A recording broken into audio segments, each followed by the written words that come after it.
doesn't says that video games are the devil because I said so. I'll tell you what you need, a good antipsychotic.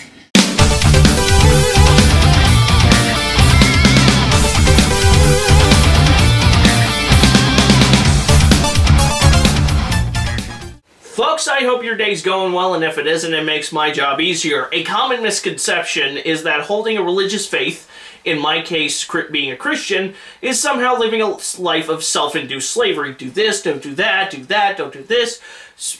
Live by this certain set of rules, and spend every single waking nanosecond of your life worshipping at the altar of the God of your choosing, or you'll spend an eternity in a fiery damnation. No, I'm not here to fully explain in detail why every single reason why the people who actually believe this set a Guinness World Record for farthest distance from the truth. No, instead I'm here to debunk a claim made by one crusty old hack televangelist by the name of Pat Robertson. The claim that Christians should not play video games. God says that video games are the devil because I said so. Of course, we all know that in making that statement alone, Pat Robertson has willingly wedged his skull so far up his own rectal cavity that if he squints hard enough, he may actually be able to look back and witness Christ's crucifixion and resurrection in real time. And no, sadly, I'm not here to fully explain why televangelists like Pat Robertson, men who would use the faith of hapless Christians for monetary gain, are not trustworthy voices in regards to the subject of video games or pretty much anything else.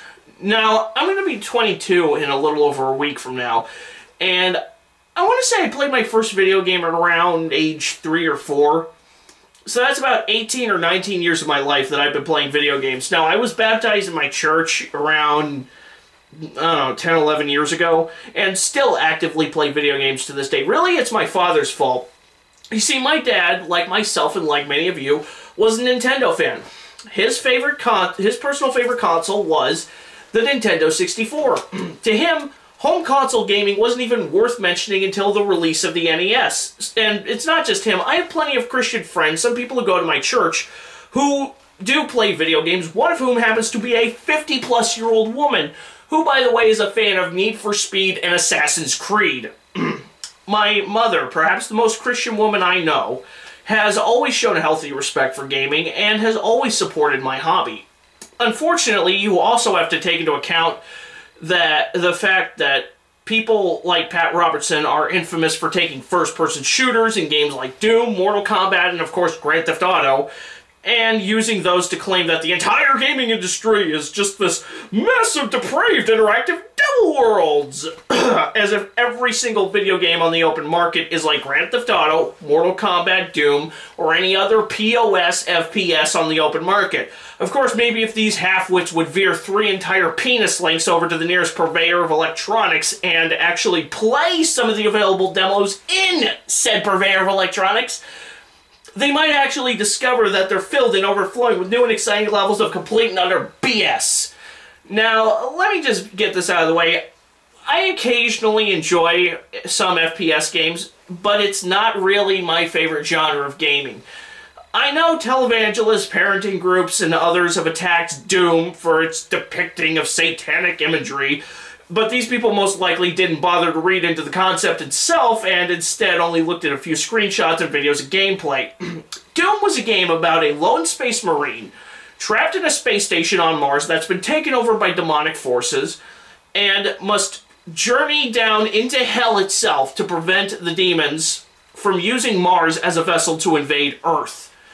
So, spraying down the forces of hell with a godlike amount of bullets is somehow a bad thing?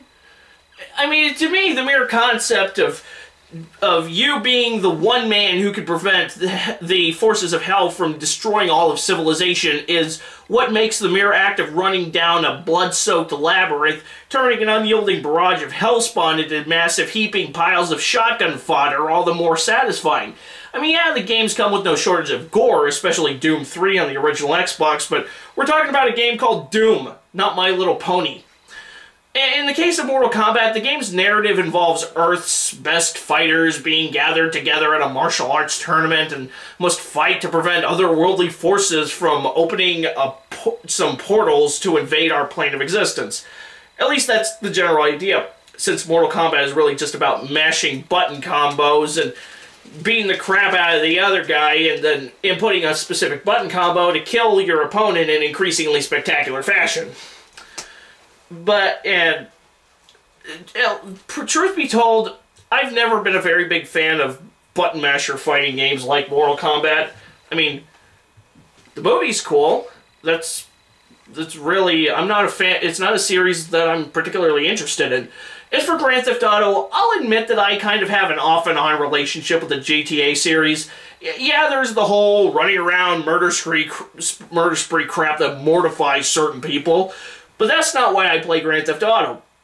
I play Grand Theft Auto for the story, even if that story has been regurgitated in virtually every single entry since GTA 3. Oh, and Red Dead Redemption. Dark side of the American dream! Yeah, that's all fine and dandy, Rockstar, but how about you take a few minutes out of your day to churn out a new Max Payne game? Those are titles that Christians can enjoy, a series about a tortured man who is routinely on a quest for vengeance against the people who made his life a living hell, and all the while being forced to confront his own personal demons.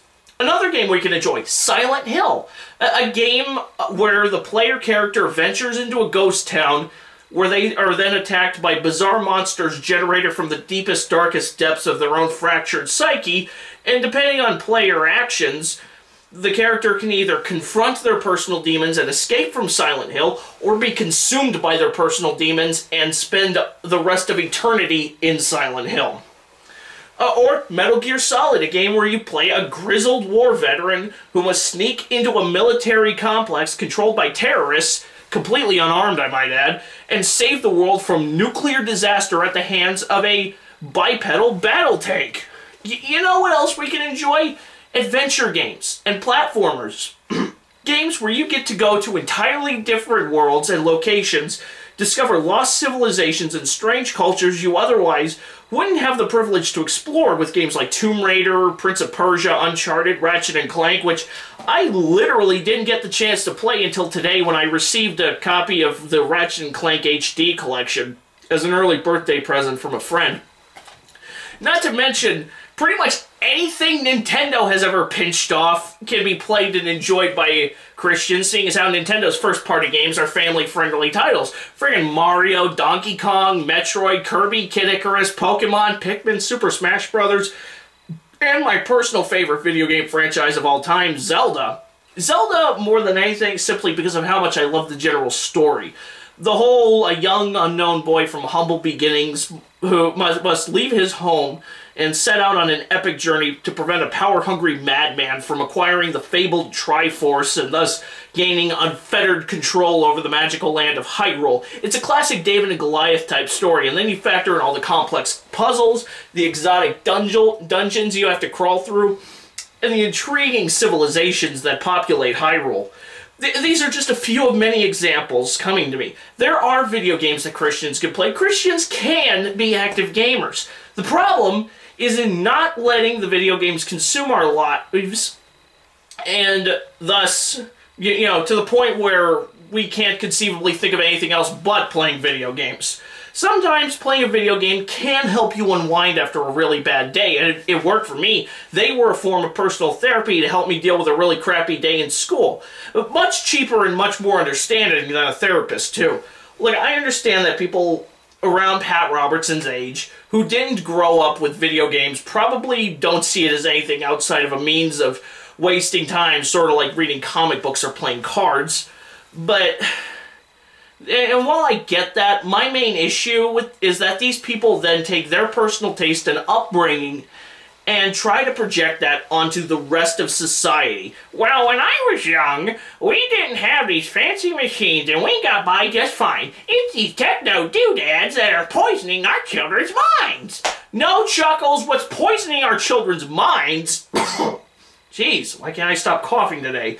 No Chuckles, what's poisoning our children's minds is bad parenting mixed with a culture that puts too much emphasis on how much crap we have versus how we can take that crap and use it to improve our lives and theirs. Look, I collect and play video games as a personal hobby. To some, the gaming industry is their own means of putting food on the table.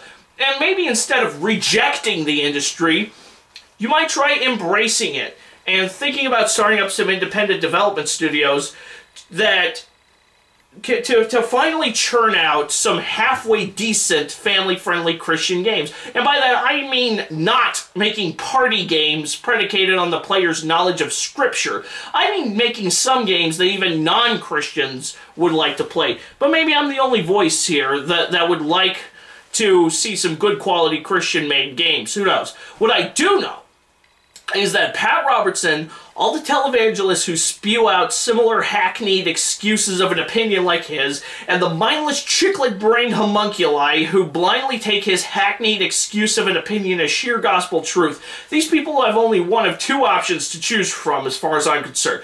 They can either embrace the gaming industry with an open mind and find ways of using it to give Christianity a voice in the gaming community, or they can do us all a favor, shuffle on over, let some young minds who share our faith come in to give us a voice in this major industry while the Pat Robertsons of the world kindly go away. And I'm not talking about go away like Rob Lowe go away. I mean like Andrew Dice Clay go away. Macaulay Culkin's acting career go away. Miley Cyrus's shame go away. Because the longer you continue to drag us down or hold us back, the less represented we can be to a young crowd that isn't interested in tradition or traditional worship.